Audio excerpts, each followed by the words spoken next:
el micrófono o lo que para grabar. Entonces yo tengo que gritar. Yo me había hecho ilusiones de que no iba a gritar, pero bueno, voy a gritar. Bueno, muchas gracias por estar aquí. Me da mucha emoción ver esto lleno y ver que ahí se están acomodando porque hay mucho interés en el tema. Y déjenme decirles que el viernes pasado empezamos a tener talleres de elaboración de toallas de tela en la ENES Morelia, en donde estoy adscrita en este momento. Entonces, es muy interesante cómo conocimiento se está difundiendo, se está extendiendo, ¿no? Y bueno, es muy importante, ya algunas compañeras señalaban, somos de biológicas, pero la menstruación, el ciclo menstrual como proceso biológico trasciende a lo social, trasciende a lo cultural, y es muy importante analizarlo desde esas vertientes, porque hay una retroalimentación entre áreas, ¿no? Lo social también tiene una incidencia en lo biológico y viceversa. Entonces es muy importante pensarlo desde diferentes áreas. Y déjenme decirles una cosa, poniéndonos en antecedentes. Nuestro colectivo Tribu Roja tiene como punto de inicio todas las actividades y todos los trabajos que se han realizado a partir de la prohibición de la copa menstrual por parte de la COFEPRIS, que la alerta de 2017. Entonces nos hemos movido desde diferentes áreas, desde diferentes plataformas para dar a conocer pues todas las características, todos los matices que tiene este producto, pero que al mismo tiempo nos lleva a pensar en otras alternativas, las cuales, bueno, también tendremos en exhibición en la carpa. Entonces, si por ahí tienen curiosidad sobre algún producto, pues ahí pueden ir a ver, se puede tocar, se puede preguntar, ¿no? Y entonces, bueno, entonces vamos a ver la parte jurídica, ciclo menstrual y derecho, intervención en el territorio del cuerpo. Ahorita vamos a pensar, vamos a partir de pensar la palabra territorio como un espacio susceptible de apropiación. Vamos a partir de esa premisa porque espacios hay muchos, pero hay espacios que son punto de disputa y uno de esos es el cuerpo. Siempre hay acontecimientos, productos, situaciones que quieren intervenir en los cuerpos de diferente manera, ¿no? Y entonces el ciclo menstrual nos da mucho para ese análisis. La que sigue, por favor. Muy bien. Entonces, ¿cuál es el objetivo de mi intervención? Es reflexionar sobre algunas cuestiones jurídicas vinculadas al ciclo menstrual, actores, instrumentos y defensas. La última parte es la que más me gusta y es la invitación también a ustedes. Defensa no en el sentido de violencia, sino en el sentido de conocimiento para tomar decisiones y acciones. La que sigue, por favor. Muy bien, vamos a situarnos en la diferenciación entre menstruación y ciclo menstrual. Si bien mis compañeras especialistas en biología van a ampliar sobre esto, me gustaría también que tuviéramos claro que la menstruación es parte del ciclo menstrual, porque muchas veces lo consideramos como sinónimo. Entonces, la menstruación es ese momento en el que tenemos el sangrado, que tiene pues una duración variable dependiendo de cada mujer, y que digamos es la parte que para muchas puede ser más difícil, y precisamente por eso estamos aquí celebrando el Día Internacional de la Higiene Menstrual. Después de la menstruación viene esa parte preovulatoria, la fase preovulatoria, que está después del sangrado y antes de la ovulación, en la que estamos preparando, en la que se está preparando o en la que ya está ese nuevo, digamos, proceso para generar un óvulo que va a estar disponible en la fase ovulatoria, ¿sí? Que pues el cuerpo se prepara para que haya un bebé, pero si no hay bebé, bueno, entonces pues viene la fase premenstrual y otra vez el sangrado. Les digo, esto se los digo muy rápido porque mis compañeras van a abundar en ello. La que sigue, por favor. Pero bueno, vemos que cómo este proceso biológico nos va a dar pie a pensar en los derechos que deberían estar disponibles para vivir la menstruación, el sangrado y el ciclo menstrual. A lo mejor, y eso espero, ahorita estamos pensando, ¿no?, cómo distingo mi fase ovulatoria, cómo sé que debo prevenir un embarazo o cómo debo procurarlo, porque pueden ser las dos cosas, ¿no? ¿Qué disponibilidad tengo de productos para el sangrado y qué conocimiento tengo de todo ello? Precisamente por eso es muy importante pensar todos los derechos que están implicados en la higiene menstrual, en el ciclo menstrual, siempre pensándolo en conjunto, porque cada fase del ciclo tiene sus características y tiene los derechos a los que necesitamos recurrir. Entonces, algo muy importante, lo que voy a explicar aquí es en el ámbito discursivo y me gustaría que a medida que lo voy mencionando vayamos pensando en qué medida se realizan estos derechos, tanto en ustedes o en situaciones que conocemos, ¿no? Entonces, en la higiene menstrual, meramente en esa parte del sangrado, es muy importante hablar del derecho al agua y saneamiento. ¿Por qué? ¿Por qué pensamos en agua cuando estamos en el sangrado?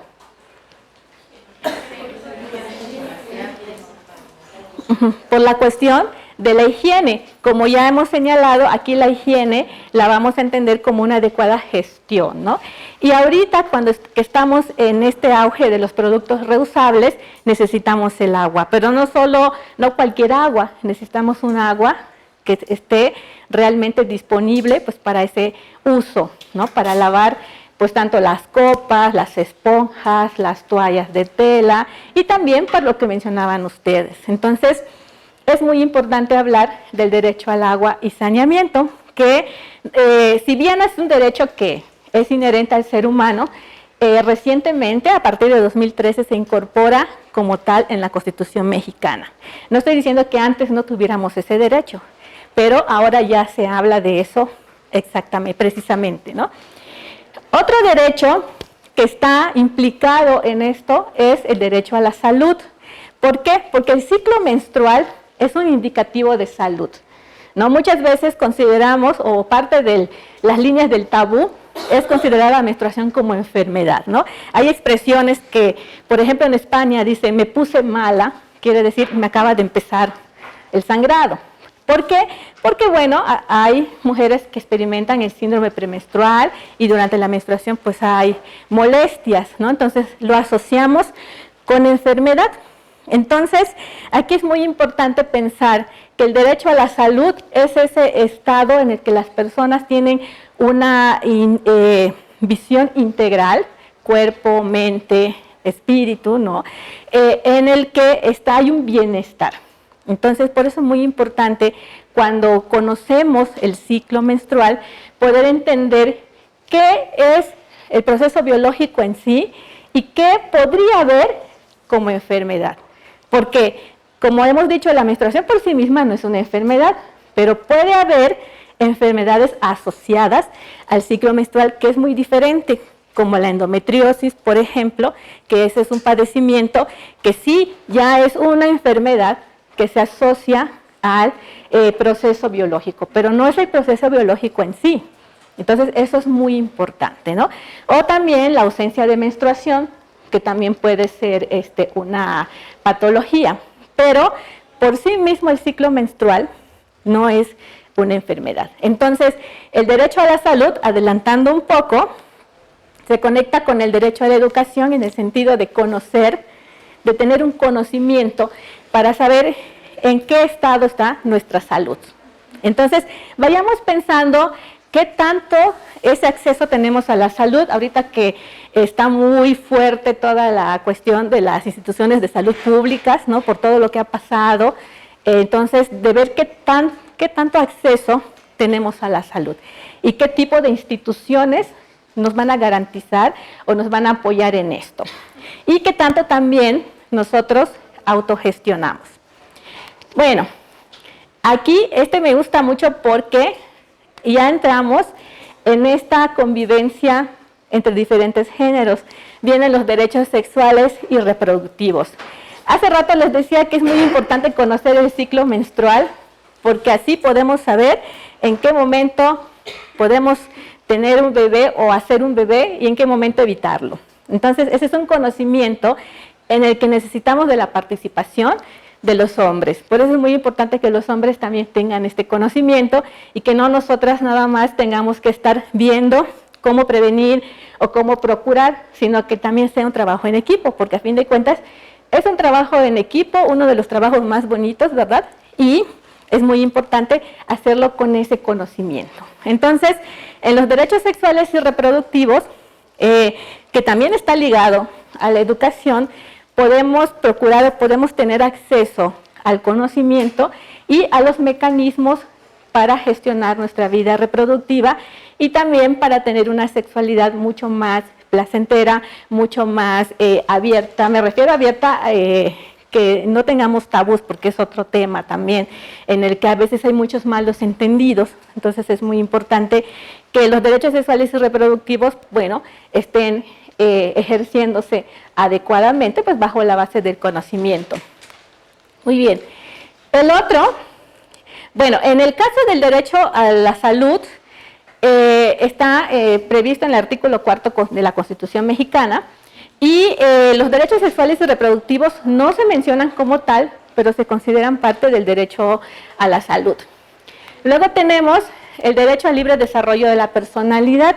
Este no está definido en la Constitución, pero la Suprema Corte de Justicia de la Nación, que es una instancia que tiene, bueno, entre sus funciones, suplir la deficiencia de la ley, señala que el libre desarrollo de la personalidad es todo lo que el individuo puede hacer, ¿no?, para desenvolverse adecuadamente. Las elecciones que puede hacer para que su vida se desarrolle de la mejor manera. No sé si recuerdan un caso que hubo hace unos 2 o 3 años de un amparo que ganaron unas personas para que puedan consumir marihuana con fines lúdicos, porque hasta ahorita, bueno, está contemplado para fines terapéuticos siempre que esté justificada una enfermedad, un padecimiento que justifique usar la marihuana, por ejemplo, en vez de morfina. Sin embargo, estas personas dicen, yo quiero consumir marihuana pues con fines lúdicos y tengo ese derecho porque es mi elección. Yo estoy consciente de los efectos que puede tener en mi cuerpo y los asumo. Entonces, el libre desarrollo de la personalidad es eso, elegir, tomar las mejores decisiones y que ninguna instancia pública ni privada nos diga, tú no puedes hacer eso. Precisamente, uno de los argumentos contra la prohibición de la copa menstrual es ese. Como mujeres que hemos usado la copa menstrual, sentimos y estamos convencidas de que es lo mejor para nosotras.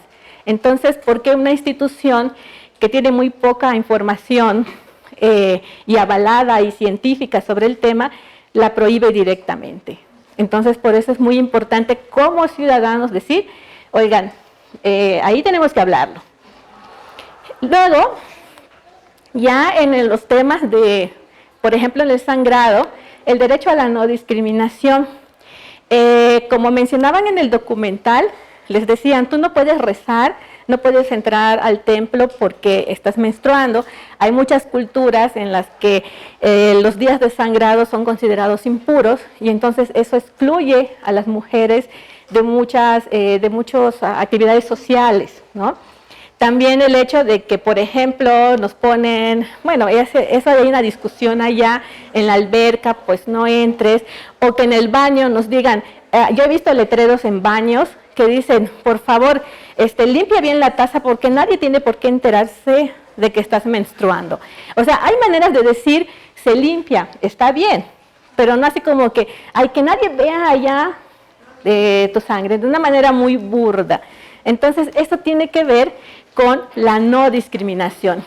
El hecho de asociar el sangrado con algo impuro lleva también a prácticas discriminatorias. Entonces estamos pensando que el hecho de ser cuerpos que menstruan no tiene por qué excluirnos, ¿no? Incluso de actividades deportivas, de otro tipo de situaciones. Y que acá hay un detalle muy interesante.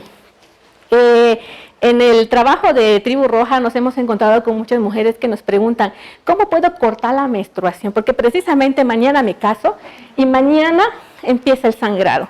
Y obviamente eso es totalmente incómodo porque, bueno, toda la dinámica de la fiesta, de la celebración, de la luna de miel. Entonces, ¿qué sucede? Empiezan a tomar productos químicos, empiezan a tomar sustancias que alteran el ciclo, que puede ser que funcione y a veces no, pero que obstruye este derecho a la salud, cuando hay mecanismos mucho más amables para que nadie se dé cuenta y para que la mujer se sienta totalmente libre. Eso también podemos platicarlo allá en la carpa roja, ¿no? Sin tener que estar interviniendo en nuestro cuerpo de una manera artificial. Luego, bueno, ya hemos visto el derecho a la educación. Todos estos puntos implican una responsabilidad compartida por parte del Estado y por parte de nosotros. La educación es un derecho y es un deber. Nosotros también, además de esa educación que recibimos del Estado o que nos puede proporcionar, se nos puede proporcionar de modo público, también tenemos la responsabilidad de investigar, de ser curiosas y curiosos, de buscar, de saber, de indagar.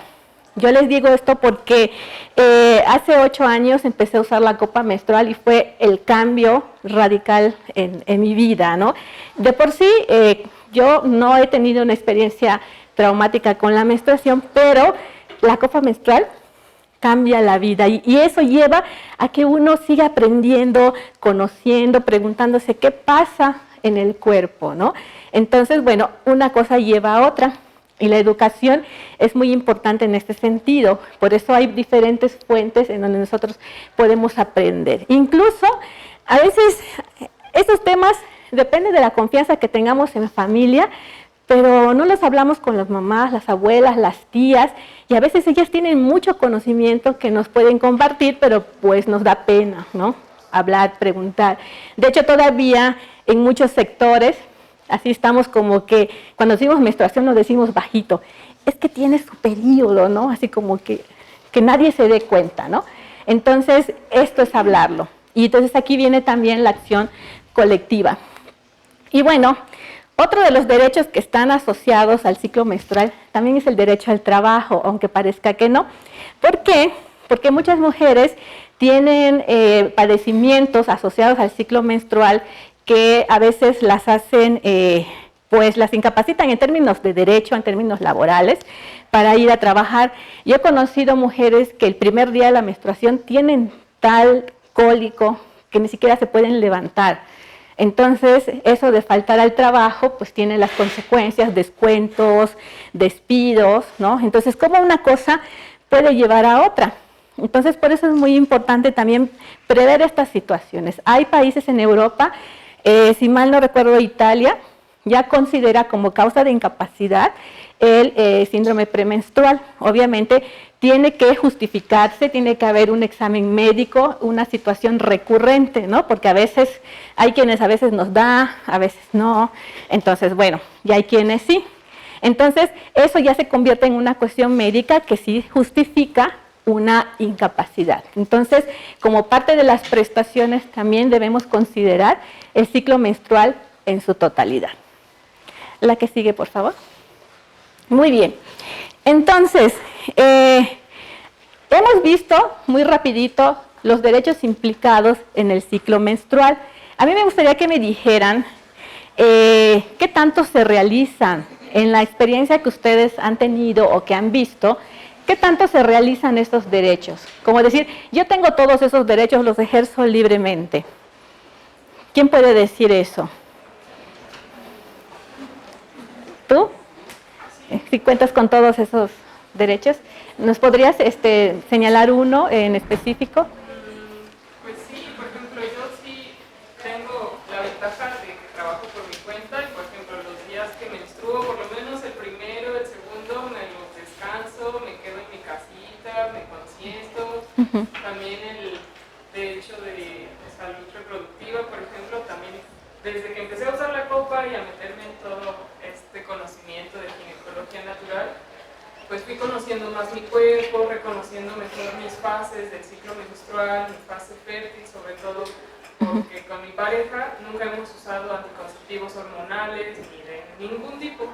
Y este método nos ha servido muchísimo a los dos, como comentabas, porque ahora también él ya sabe cuando yo estoy fértil, tan solo de oler mi aliento, por ejemplo. Y eso es muy interesante, qué bueno. Y están en el nivel, casi nivel Dios, ¿no? Entonces, eso es muy importante. Dios y diosa, ¿no?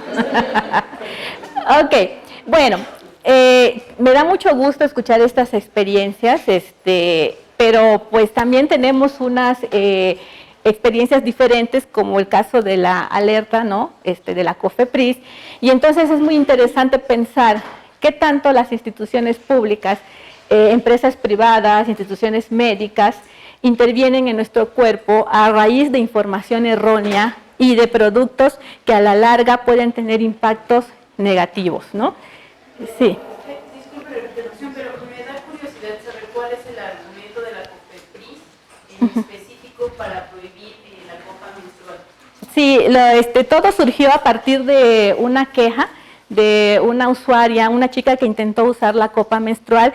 Sin embargo, en la información o en las fotografías que publicó la COFEPRIS se trata de una copa que llamamos pirata, que obviamente no tenía la calidad adecuada, y al intentar usarla, bueno, para empezar, no le explicaron la curva de aprendizaje, que bueno, lleva un tiempo adaptarse a ella, y también la calidad de los materiales hizo que se lastimara. Y a partir de eso la COFEPRIS señaló de que no es un producto que está avalado científicamente y que por lo mismo, mientras se investiga de qué se trata y de cómo se podría producir o qué permisos o qué certificaciones debe tener, no se debía de usar. Y entonces eso va contra las marcas que sí tienen todas esas características de certificación. Sí. Una pregunta frente a eso, qué pena. Sí. Pero entonces sí ya hay marcas que tienen certificación, entonces sería contradictorio. ¿Cómo les dieron certificación? Exacto. Copas, y ahora esta institución está diciendo que no se usan. Sí, precisamente por eso aquí tenemos este punto.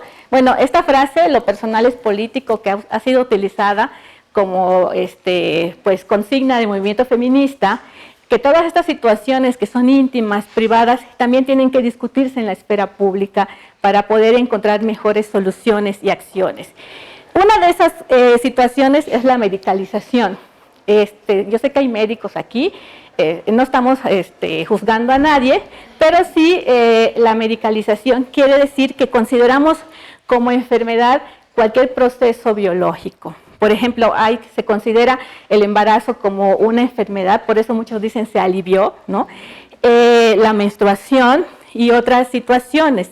Entonces, la medicalización es pensar qué es un proceso biológico como tal y cuáles son las enfermedades que se podrían asociar a esos procesos biológicos, que son dos cosas que debemos distinguir para que no establezcamos confusiones.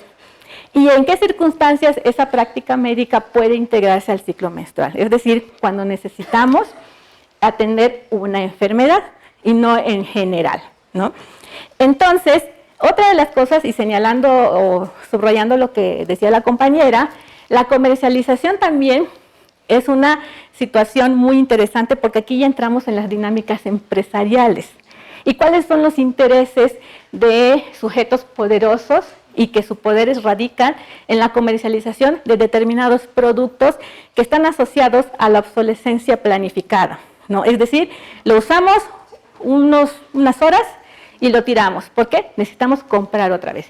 O si no, los jabones vaginales, úsalo diariamente, ¿no? Y entonces, uso diariamente, y los pantiprotectores que son más recientes, úsalo todos los días, ¿no? Por tu ropa interior, por el calor, para que huelas bonito, en fin.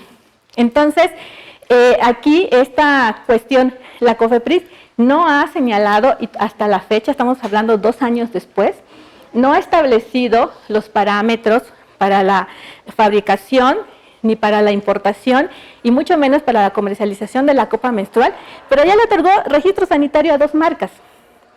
No voy a decir las marcas para no anunciar, pero una de ellas es desechable.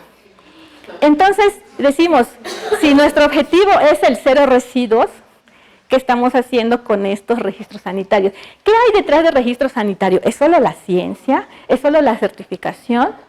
¿O hay intereses comerciales? Obviamente como abogados pensamos siempre mal, pero precisamente la investigación tiene que ir en torno a eso. ¿Qué intereses hay? Porque hay marcas que también han intentado tener un registro sanitario y no lo han conseguido. Entonces tenemos que ver qué es lo que unas sí tienen y otras marcas no. Ahí habían levantado la mano. También puedes tomar en cuenta que en un sistema tan libre y transparente como en México, no sería como tan fácil, ¿no? Como comprar la certificación, ¿no? De alguna manera, si son empresas que tienen la solvencia y el poder, digo, y de alguna manera tienen comprado cierta parte del mercado, pues como en México no pasa, ¿no? Que compren la certificación, ¿no? También eso puede pasar. Exactamente, y también esa incidencia que tiene en nuestro pensamiento, porque muchas veces nos dicen, bueno, es que la copa sí parece muy bien, pero ¿qué tal si me lastimo? ¿Qué tal si se me sale? ¿Qué tal si hago un desastre ahí? ¿No? Entonces, decimos, pues mejor lo que ya conozco. Conozco la toalla desechable, conozco el tampón, porque bueno, hay algunos accidentes, pero pues me ha servido, ¿no? Y aparte toda esa publicidad de decir, bueno, vas a estar mejor, vas a ser más feliz usando esta marca. Por eso, ya para terminar, la que sigue, es muy importante precisamente eso que estamos haciendo aquí, discutir y reinterpretar experiencias personales.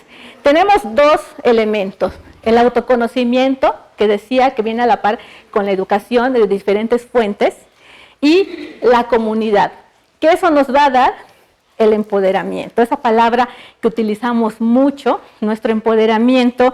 Yo creo que todas las personas tenemos una fuente de poder, pero tenemos que ser conscientes de ello, de qué poder podemos tener y cómo lo podemos ejercer adecuadamente para controlar o para hacer de una mejor manera esas intervenciones en el cuerpo. Entonces necesitamos obviamente el soporte de leyes e instituciones, pero precisamente nuestra voz hace que se den esos cambios. El derecho, si bien hay una autoridad y una instancia legislativa, nosotros con la acción social podemos incidir en esos cambios, podemos modificar el curso de la historia. Y bueno, ¿eso a qué nos va a llevar? Esa vivencia consciente del ciclo menstrual y la gestión adecuada de la menstruación. Aquí me gustaría señalar que hay resistencias, y yo no creo, bueno, yo creo en las resistencias pacíficas. En este tipo, lo que estamos haciendo aquí, aunque no parezca, es una resistencia pacífica que se basa en el conocimiento, en la ciencia, y que invita a las personas a decidir. Y que sí hay distribución de productos que por el momento, bueno, si lo vemos legalmente hablando, va a ser algo que no debe hacerse, pero si nosotros como mujeres, como ciudadanas, ¿no? Como cuerpos que menstruan, pensamos que es lo más adecuado y no estamos dañando los derechos de terceros, entonces lo podemos hacer. Y esta creo que va a ser una de las tantas acciones que van a cambiar ese curso de la historia para que, bueno, próximamente podamos tener acceso a estos productos con mucho más facilidad y con el conocimiento para utilizarlos. Y por mi parte sería todo. Muchas gracias.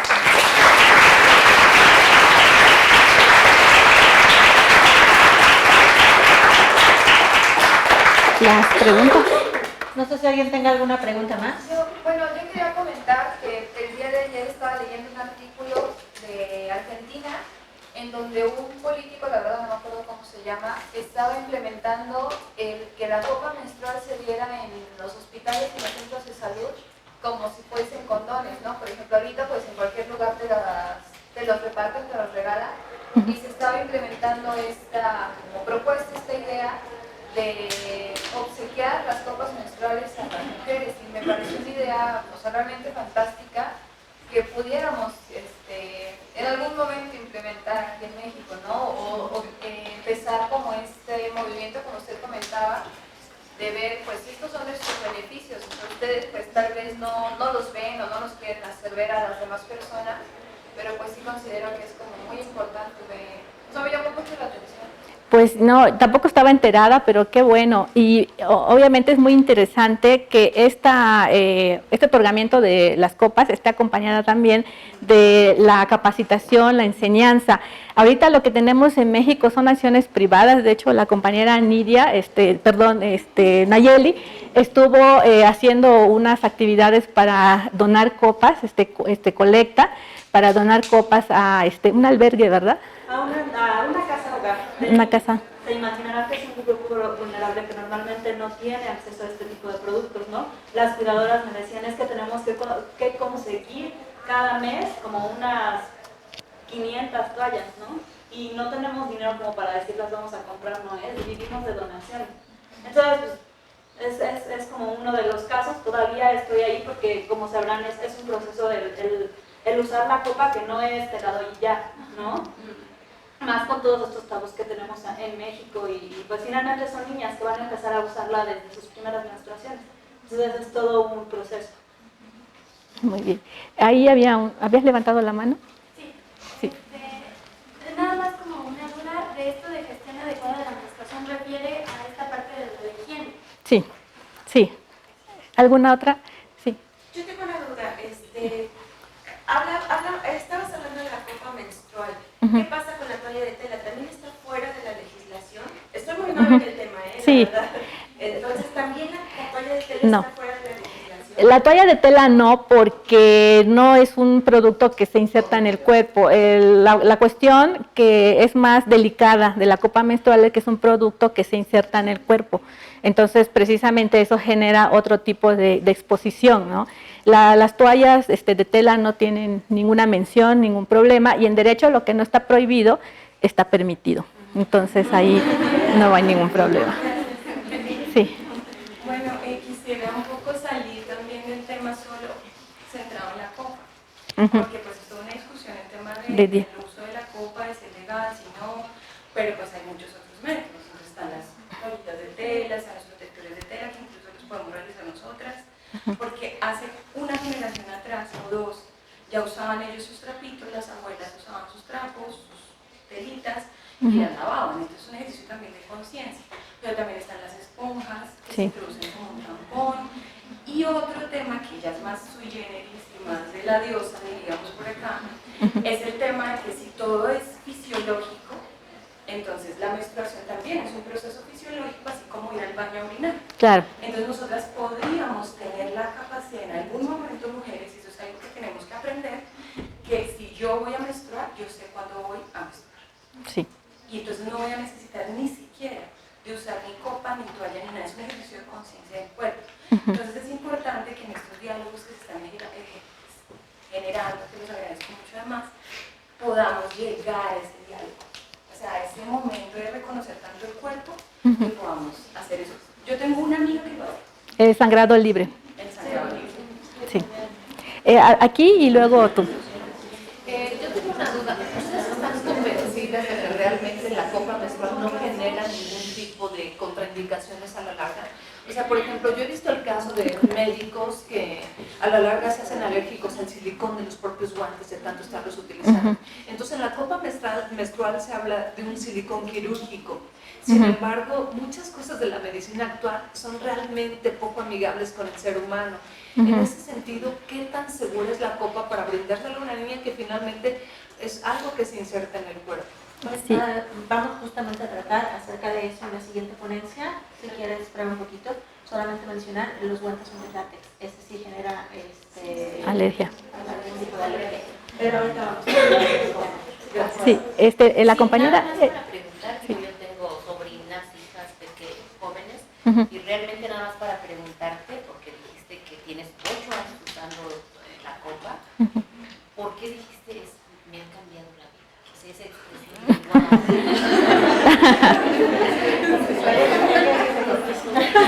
Pues, bueno, esas son experiencias muy personales, cada quien las vive de una diferente manera. En mi caso, yo vengo de una zona muy calurosa y el usar productos sintéticos pues me generaba molestias, ¿no? Como rosaduras, ¿no? Como picazón, y el hecho de ya no tener que tener contacto con material sintético y el introducir la copa y de saber de que no hay ninguna fibra que está absorbiendo no solo la sangre, sino las protecciones que tiene el canal vaginal, ya me genera un estado de bienestar mental también, y que me lleva precisamente a conocer, de ver mi sangre, de ver también de que pensamos que nuestra menstruación es una escena del crimen con la toalla, ¿no? Y que en la copa la vemos de una manera mucho más amable, incluso sagrada, pues para algunas tendencias. Entonces, para mí ese ha sido el cambio, ¿no? Precisamente, esa comodidad y esa felicidad, incluso, bueno, eso sí, yo no lo he investigado todavía, eso ya es mucho más médico, desaparecen, en mi caso, los cólicos menstruales y las infecciones, pero cada experiencia es diferente. Sí, compañera.